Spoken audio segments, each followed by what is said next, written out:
Hello students, welcome to topic touch. इस video में हम पढ़ेंगे नाउन क्लॉज का प्रयोग करके कॉम्प्लेक्स सेंटेंस कैसे बनाया जाता है। तो इससे पहले हम पढ़ चुके हैं कॉम्प्लेक्स सेंटेंस क्या होता है और उसके एग्जाम्पल्स। तो इसमें हम समझेंगे नाउन क्लॉज का प्रयोग करके कॉम्प्लेक्स सेंटेंस बनाना। अब देखिए, नाउन क्लॉज एक प्रकार का सबऑर्डिनेट क्लॉज है और यह सेंटेंस में नाउन का कार्य करता है। तो देखिए, ये कॉम्प्लेक्स सेंटेंस कैसे बनता है। उसमें एक प्रिंसिपल क्लॉज होगा और उसके बाद एक कंजंक्शन होगा, सबऑर्डिनेटिंग कंजंक्शन, और उसके बाद एक या एक से अधिक सबऑर्डिनेट क्लॉजेस। तो देखिए, अब ये जो नाउन क्लॉज है ये भी एक प्रकार का सबऑर्डिनेट क्लॉज ही है। तो इसमें क्या होगा, प्रिंसिपल क्लॉज, कंजंक्शन और उसके बाद नाउन क्लॉज। क्योंकि हम नाउन क्लॉज से ही पढ़ रहे हैं कि नाउन क्लॉज का यूज़ करके हम सिंपल सेंटेंस कैसे बनाएंगे, तो हम केवल यही रूल देखने वाले हैं नाउन क्लॉज का। तो देखिए, नाउन क्लॉज जो है ये सेंटेंस में निम्न प्रकार से यूज़ होता है। ये निम्न प्रकार से वर्क करता है। Subject to a verb, verb का सब्जेक्ट भी हो सकता है। जैसे देखिए, नाउन जितने काम करता है उतने ही प्रकार से नाउन क्लॉज ही वर्क करेगा। अब नाउन जो है वो क्या कर सकता है, जैसे देखिए, Ram, Ram is my friend, Ram मेरा फ्रेंड है। तो देखिए, अब इसमें जो राम है ये क्या है, नाउन। और ना ये क्या काम कर रहा है यहाँ पर, ये सब्जेक्ट का, ये जो वर्ब है इसका ये सब्जेक्ट है। तो जिस प्रकार से एक नाउन सेंटेंस में काम करता है उसी प्रकार से पूरा एक नाउन क्लॉज भी सेंटेंस में काम करेगा। जैसे देखिए, subject to a verb, verb के सब्जेक्ट के रूप में भी, object to a verb, verb के ऑब्जेक्ट के रूप में भी, यानी कि जो नाउन है वो वर्ब के ऑब्जेक्ट के रूप में भी आ सकता है। तो पूरा नाउन क्लॉज भी आ सकता है। जैसे आई मेट राहुल, मैं राहुल से मिला। तो ये वर्ब है और वर्ब का ही ऑब्जेक्ट है नाउन। तो इसी प्रकार से जो नाउन क्लॉज है वो वर्ब के ऑब्जेक्ट के रूप में भी काम करेगा। Object to a preposition, preposition का भी ऑब्जेक्ट, जैसे the book is on the table, यानी कि बुक टेबल पर है। तो ये जो टेबल है एक नाउन है और ये है प्रपोजिशन। तो प्रपोजिशन का देखिए ऑब्जेक्ट, प्रपोजिशन का ऑब्जेक्ट यहाँ पर है ये नाउन। तो नाउन प्रपोजिशन के ऑब्जेक्ट के रूप में आ सकता है। तो नाउन क्लॉज भी आएगा प्रपोजिशन के ऑब्जेक्ट के रूप में। अब complement to a verb, verb के कॉम्प्लीमेंट के रूप में, जैसे जैसे देखिए, ही इज अ डॉक्टर, वह एक डॉक्टर है। तो ये जो डॉक्टर है ये इज का कॉम्प्लीमेंट है। कॉम्प्लीमेंट जो होते हैं इनके पहले मेन वर्ब नहीं आती है, हेल्पिंग वर्ब आएगी। तो कॉम्प्लीमेंट टू अ वर्ब। इसके बाद case in apposition to a noun, जो नाउन क्लॉज है वो एक नाउन के केस इन अपोजिशन के रूप में आ सकता है। जैसे Rahul comma my friend comma is very intelligent, Rahul जो कि मेरा मित्र है वह बहुत इंटेलिजेंट है। तो देखिए, राहुल के बाद ये कॉमा से जुड़कर के माय फ्रेंड लिखा है। तो इसमें जो फ्रेंड है ये नाउन है, ये लिखा है केस इन अपोजिशन के रूप में। तो इसी प्रकार से जो नाउन क्लॉज है वो भी केस इन अपोजिशन के रूप में सेंटेंस में आ सकता है। अब हम इसके एग्जाम्पल भी समझ लेते हैं, लेकिन उससे पहले हम समझते हैं कि नाउन क्लॉज जो है वो निम्न कंजंक्शन के द्वारा प्रिंसिपल क्लॉज से जुड़ा रहता है। कौन कौन सी कंजंक्शन होंगी ये आपको याद रख लेने हैं, वेरी इंपॉर्टेंट है। अगर आपको कंजंक्शंस याद होंगे तो आप कोई सा भी सेंटेंस जोड़ पाओगे। जैसे हु मीन्स होता है जो, विच मीन्स होता है जो या जिसे, हु सजीव नाउन को जोड़ता है और विच निर्जीव नाउन को जोड़ता है। वेयर मीन्स जहाँ, वेयर मीन्स होता है जहाँ, ये स्थान को बताता है। अगर स्थान की बात की गई है तो वेयर लगेगा। वाई मीन्स की, क्यों, इनमें की जुड़ जाता है। जैसे वाई मीन्स की क्यों, ये रीजन यानी कि कारण को बताता है। व्हाट मीन्स जो कुछ, व्हाट मीन्स क्या होता है, लेकिन यहाँ पर जब कंजंक्शन के रूप में यूज होगा तब इसका अर्थ होगा जो कुछ। व्हेन मीन्स होगा जब, कंजंक्शन होगा तो जब, और क्वेश्चन वर्ड होता है तब तो इसका अर्थ होता है कब, लेकिन कंजंक्शन है तो इसका अर्थ होगा जब। दैट मीन्स की। अब देखते हैं इसके एग्जाम्पल। अब देखिए, दैट यू आर गिल्टी, कि तुम अपराधी हो, ये पूरा देखिए ये नाउन क्लॉज है। नाउन क्लॉज इज क्लियर, ये क्लियर है कि तुम अपराधी हो, ये क्लियर है। अब देखिए ये वर्ब है और वर्ब के नाउन क्लॉज जो है ये पूरा सब्जेक्ट के रूप में आया है, तो इसे हम बोल सकते हैं सब्जेक्ट टू अ वर्ब, यानी कि जो नाउन क्लॉज है वो वर्ब के सब्जेक्ट के रूप में यूज हुआ है। इसी प्रकार अगला देखिए, टेल मी, मुझे बताओ, where you have put my pen, तुमने मेरा पेन कहाँ रखा है। तो देखिए ये है प्रिंसिपल क्लॉज। अब where you have put my pen, ये है पूरा नाउन क्लॉज। ये वर्ब के ऑब्जेक्ट के रूप में आया है टेल मी, मुझे बताओ, ये पूरा। इसके बाद देखिए आई नो, मैं जानता हूँ, why you have said so, कि तुमने ऐसा क्यों कहा है, मैं जानता हूँ, ये प्रिंसिपल क्लॉज, ये पूरा नाउन क्लॉज है। और ये जो वर्ब है नो, इसके ऑब्जेक्ट के रूप में आया है ये पूरा, तो हम ये बोल सकते हैं कि ये वर्ब के ऑब्जेक्ट के रूप में है, ऑब्जेक्ट टू अ वर्ब।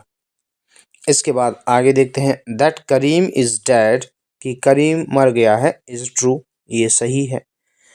तो ये देखिए सब्जेक्ट टू अ वर्ब, ये वर्ब है इज, और इसके सब्जेक्ट के रूप में ये नाउन क्लॉज आया है, तो हम यहाँ पर बोल सकते हैं कि ये जो नाउन क्लॉज है ये वर्ब के सब्जेक्ट के रूप में है, सब्जेक्ट टू अ वर्ब। इसके बाद पे अटेंशन टू, यानी कि ध्यान दो, व्हाट योर पेरेंट्स से, जो आपके पेरेंट्स कहते हैं उस पर ध्यान दो। व्हाट मीन्स जो कुछ, जो कुछ भी आपके पेरेंट्स कहते हैं। तो ये देखिए टू, ये प्रपोजिशन है, प्रपोजिशन के ऑब्जेक्ट के रूप में ये आया है पूरा सेंटेंस। इसके बाद देखिए इसको हम बोल सकते हैं ऑब्जेक्ट टू अ प्रपोजिशन। आगे यू मस्ट रिलाई ऑन, आपको निर्भर रहना चाहिए, तो देखिए निर्भर रहना ये ऑन प्रपोजिशन है। What I told you yesterday, जो कुछ मैंने आपसे कल कहा था, तो ये देखिए ये पूरा ऑन के ऑब्जेक्ट के रूप में है, यानी कि इसे हम बोलेंगे ऑब्जेक्ट टू अ प्रपोजिशन, ये प्रिंसिपल क्लॉज है पूरा। आगे the result of our carelessness was, यानी कि हमारी केयरलेसनेस का मतलब होता है लापरवाही, लापरवाही का रिजल्ट वाज मीन्स था। That the game was lost, की जो गेम है वो लॉस्ट हो गया, मतलब हार गए हम गेम। तो ये वर्ब वॉज इसके है ये कॉम्प्लीमेंट के रूप में, तो इसे हम बोलेंगे कॉम्प्लीमेंट टू अ वर्ब, ये पूरा नाउन है, वर्ब के कॉम्प्लीमेंट के रूप में है। इसके बाद देखिए द न्यूज़, यहाँ पर कॉमा लगता है, दैट ही डाइड, फिर यहाँ पर कॉमा लगता है, यहाँ पर कॉमा लगा होना चाहिए।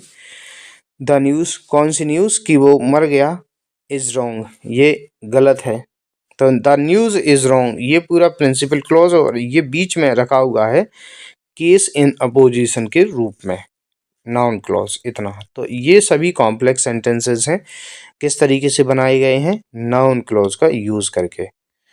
साथ ही साथ आप ये भी ध्यान रखते जाइए कि नाउन क्लॉज इस तरीके से सेंटेंस में वर्क करेगा। और अगली चीज आपको ध्यान रखनी है कि नाउन क्लॉज बनाने के लिए ये कंजंक्शंस यूज होंगे। अब देखिए हम एक्सरसाइज भी देखते हैं किस प्रकार से हम दो या दो से अधिक सिंपल सेंटेंसेस का यूज करके एक कॉम्प्लेक्स सेंटेंस बना सकते हैं। पहला सेंटेंस है ही मे बी इल, वो बीमार हो सकता है। आई डू नॉट नो, मैं नहीं जानता हूँ। मे बी अगर सेंटेंस में आ जाता है तो इसमें पॉसिबिलिटी होती है इस प्रकार की कि बीमार होगा कि नहीं। तो देखिए ही मे बी इल, वो बीमार हो सकता है, आई डू नॉट नो। तो पहला sentence I do not no और उसके बाद लगेगा इफ, और दूसरा सेंटेंस पूरा ही मे बी इल। आपको ये बात ध्यान रखना, अगर सेंटेंस में मे बी आ जाए ना तो आप इफ से ही जोड़ोगे, इस तरीके के आपको वाक्य मिलेंगे। अगर वाक्य में इफ का मतलब कि क्या, मैं नहीं जानता हूँ कि वो बीमार होगा कि नहीं, ये अर्थ होगा इसका। मतलब वो बीमार हो भी सकता है, मे बी मीन्स हो सकता है। इसके बाद देखिए दूसरा, you are a good man, तुम एक अच्छे आदमी हो। आगे nobody can doubt it, कोई भी इस पर डाउट नहीं कर सकता है।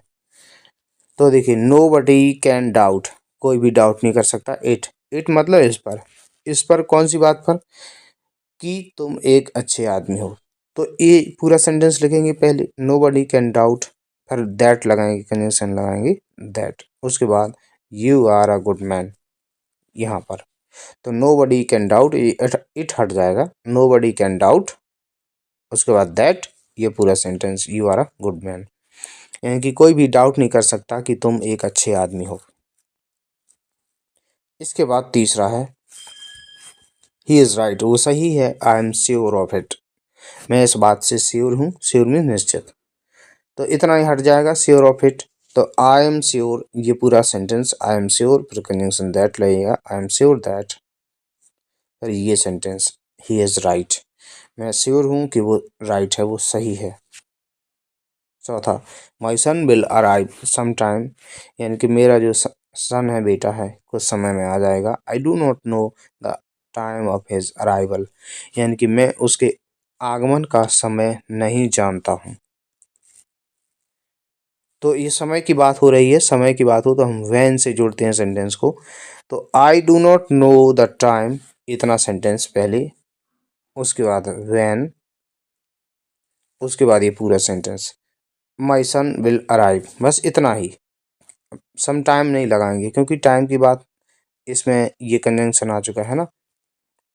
तो आई डू नॉट नो, ये टाइम एक बार आ चुका है, I do not know the time, यानी कि मुझे वो समय नहीं मालूम, when my son will arrive, कि कब मेरा जो बेटा है वो आएगा। इसके बाद हम आगे, रवि वॉज एंग्री, रवि गुस्सा था, ही टोल्ड मी, उसने मुझे बताया। तो देखिए ये सेंटेंस पूरा ही टोल्ड मी, उसके बाद कंजंक्शन दैट लगेगा, उसके बाद ये वाला सेंटेंस आएगा Ravi was angry, he told me that Ravi was angry. इसके बाद देखिए छठवां, वेयर हैज ही गॉन, वो कहाँ चला गया है। डू यू नो इट, क्या तुम ये जानते हो। तो देखिए डू यू नो, पहले ये लिखेंगे डू यू नो, क्या तुम जानते हो, कंजंक्शन ये वेयर ही लग जाएगा, वेयर। अब देखिए ये इंट्रोगेटिव का क्रम है, जब ये कंजंक्शन के रूप में होगा, अब ये क्वेश्चन वर्ड के रूप में है। कंजंक्शन के रूप में होगा तो पहले करता आएगा ही, ठीक है ना, और उसके बाद हैज़, ही हैज़, और उसके बाद गॉन, ही हैज़ गॉन, ठीक है ना। तो हैज़ ही लिखा है तो पहले ही आ जाएगा, फिर हैज़। तो do you know where he has gone. इसके बाद देखते हैं सातवां sentence, the two friends quarrel, दो फ्रेंड्स झगड़ पड़े, I want to know the reason, मैं वो कारण जानना चाहता हूँ।